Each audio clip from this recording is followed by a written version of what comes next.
Tunah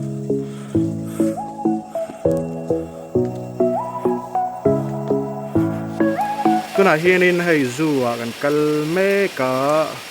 mahsela ruah hian min dang a mi garage ah kan ding a ro in atana kan driver chu autima hai taro zoo kan thlen huna in hulle rak ron ya bye bye.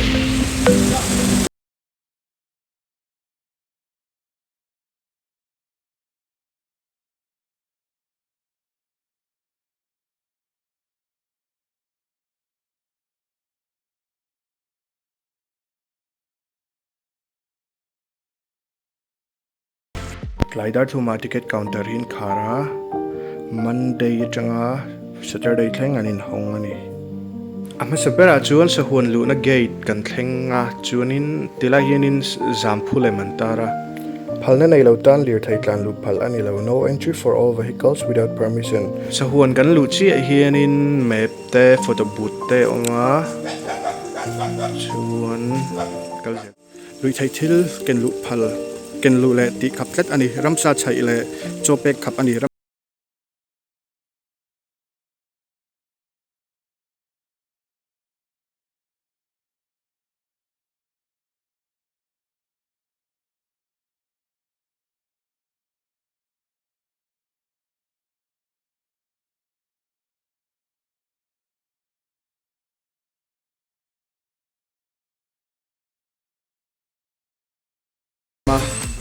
nat lu ngei tha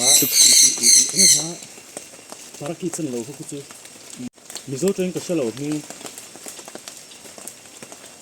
r ang chi tho oh hei hi crimson bellied baraki chania mizo tong chu na om chi alo wanga vaki ni deuh tlong mai sab vashit ani hi hei mase vasit nei an lo chu chuang nei so r onang dei an moi lu tuk so hei chu ain zi ka hi chuan san konur vaki engan mi deuh ber mai chu taro mizo tong chu san konur chuan amui ding ji so chu kamin cho chun nei tha an rila tram lu tuk te khan ti an tram lo nei khu apple te balhla te hi turan nei tam lu tuk entry for zoo stuff only hela hi feed store in here an choda thatna vel ani yang no entry for visitor in here kan tlawh ve thei lo ani hetila hi an leopard tortoise an awa an te sep si an kiu lu tuk kan ai ve chak okay nang chameleon lelmor dum lelmor san tiang kha pathum pali lai an tilai ason pakhat pahni an boka tan pahni tahian birds enclosure zampu te savum sajuk sakhi le saza te helama hina omani rul hi lo ke wang ti lo sawan na tu lo hey hornbill wow bahai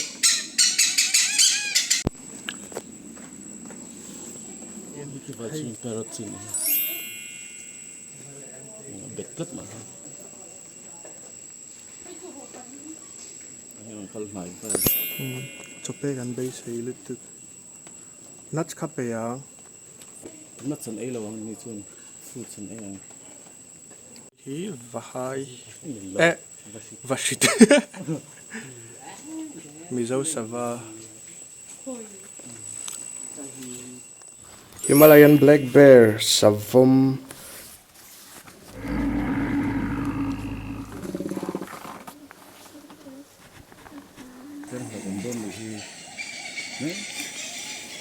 akit lutuk lo omani o an kutin khen ta han thurwal ni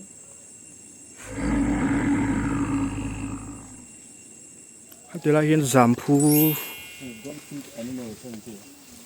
bin turong van doi thlak tak main kan kala hian zampu hi hmu tur om tat lo maya tourism department ho video hi kalo da lang mai ani oh hetila ma hian sakhi te saza sajuk te om turang ai ani el chali mai camera sẽ làm mà anh mạ pek tu cái này là kha bal la kha lâu cái long chun mà xem thôi cho nghỉ lâu phương cho lâu không tay cần chút xíu lâu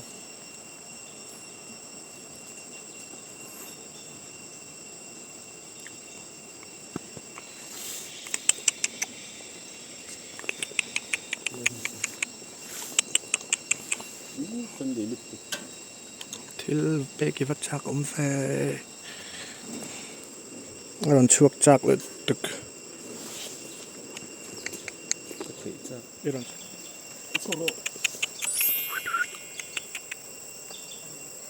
thế ai liền hi lo mà xin tiếng của chữ à đâu thả chi này lâu này cứ môi lướt tuk à thì nó sẽ cần anh liền tweet như này không được chưa à phải hàng tăng là từ lâu mà pasal thật thuần thua gần siết phô ha chung à quân là si mail thật to khăn chuông sẽ là môi to nó xin thì lại quân kể ra là oma mà sẽ akal mà nghe mình lâu pan zo cái mà này không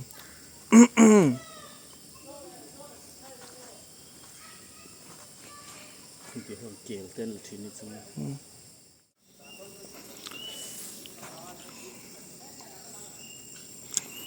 anh ấy rất từ cái điều mà hiện mà làm anh hỏi chua bạc khi làm cái nung làm anh hỏi chua bốc à anh nói in chúc anh nói in ati tao này khi anh nói khi ở bạc tin khi lâu đuổi về đó anh lắc lẽ mà apa bốc khi mấy chế đằng bula nice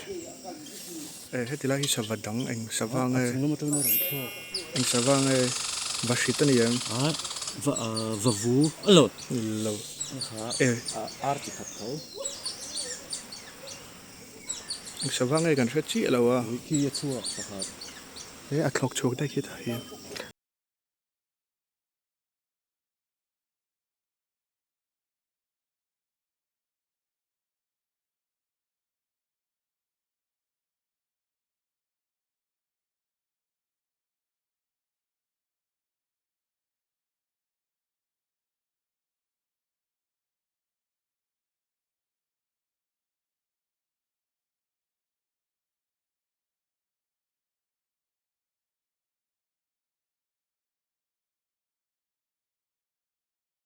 chuan kelral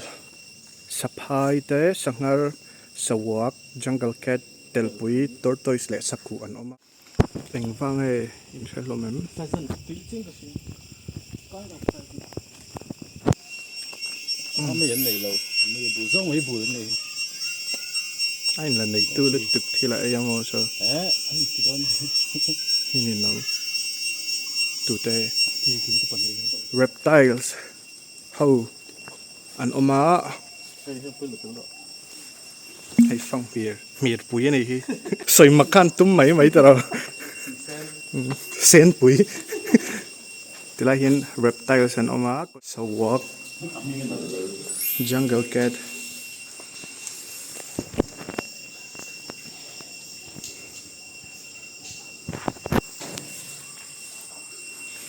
a reflect la ta long chiang lo lu tuk hey hi Asian brown tortoise mizo ina telpui kan ti ang chi hi ni ta tilai apo hian telpui chun omatang lian tho vot takani kan ho pan line satel kan ai ngai zelamo te reu te mai tiang ang hina lian theyang ti ngai na po ka la hinin yellow tortoise telrang mizo ina telrang kan ti ang ka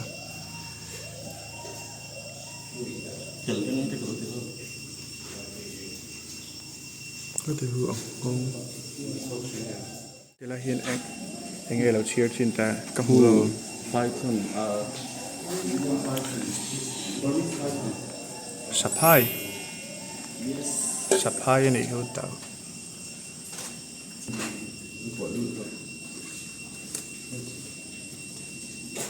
wow thế là bao số bậc hạt thế là chiên lật được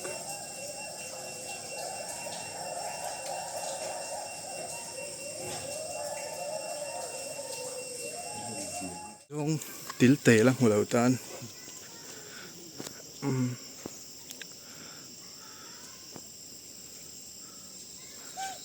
Himalayan griffon vultures and oma mizo in a mulukol kan ti kha khulai nge eng mulukol ho hi anom na hla deuh hleka camera hi na lang thei chi lo dewa Mizoram tourism ho video hi kanon ta zeptel le zewani ya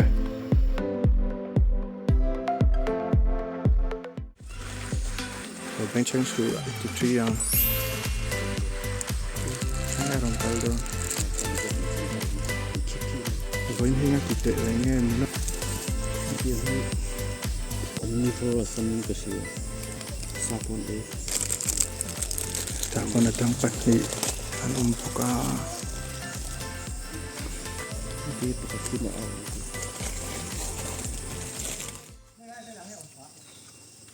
Ini kual kali akhir ni kasi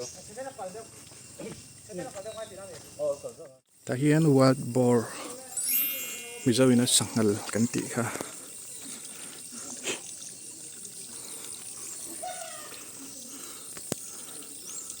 Alienta ram vokan ni anga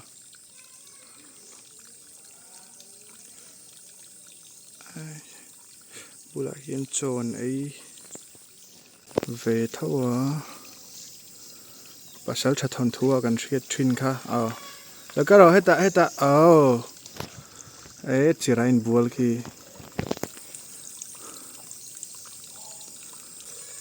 rite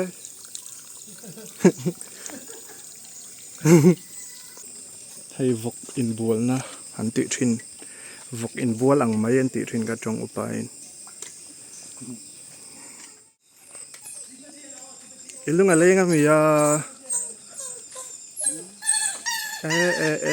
ngati nge ang hao ken ni nó thianten khi a thian pa ron chu ka ente a thian pa lo kal khi sil hai le tu nó thật còn hao rồi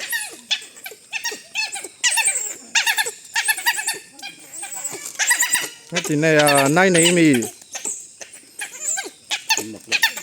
alap chelut tu akena ni so abai thila rap pal ni ngal ke chu enga mon na nei ni ka ring mình xin bù lại hết nào thằng pui này mà biết là thêm cái gì mà trong cần thêm gì là sang ma pe kan phal wok si lova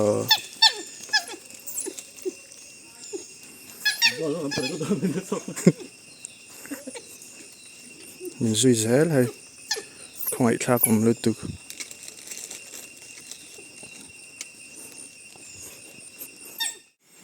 how hook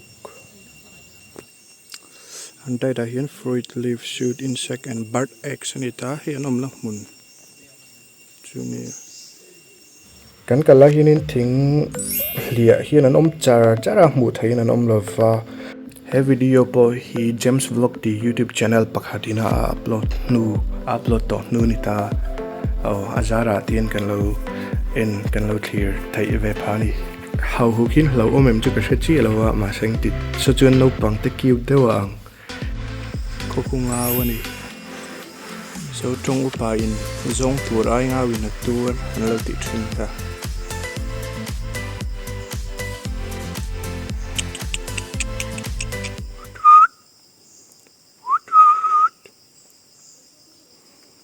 zong mai sen om nani ta an om chi la wani yang Tunah tak chuan chu kan ome ti zong kha mi zo trong chuanin zong mel tha hei hi phai zong ania Northeast India Bengal in vain ang vai hey khar kru chung kon ni naw pom ten omahu mishingan ang vai le tu he ta hi zawldawh tlangwal rual ho ang spot ni shikanin en sak a thui tham ve rewa a chau thlak ve a chuti rualin a man hla em em a hei hi ramsa topna ber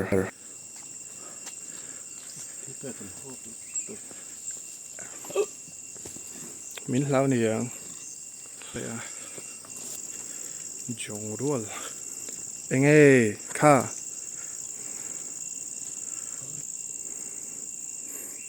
na kan penge o ni mo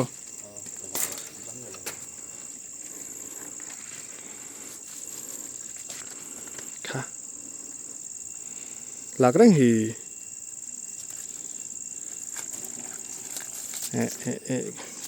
anh in chịu về ngay khi ba hiền niak phôi là windows min xịt thôi vẫn vậy ấy anh in sual phá đấy ha thil kan pe anh te adro về lít tụ kan nạp bek ha so the lacking charger lụt lâu lâu nè mô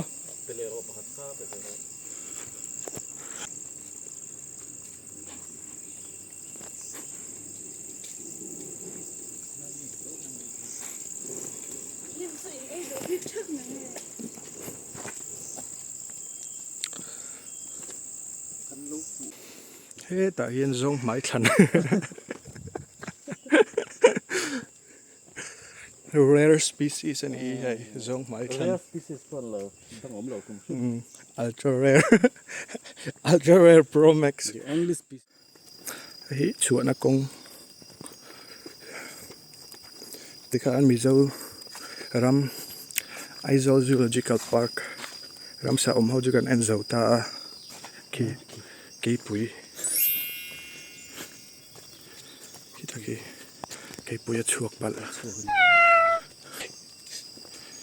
sa ai tu ra zong ki pui in me lo chang ane he ki lut tu don he hiu ai ko kel ral bong ral khu quan bong an ai thin ral ten lik khati zong ka voi na ta na kan vlog thei te chu nise in za vai in milo thlir sa ka vai in kan lom em ani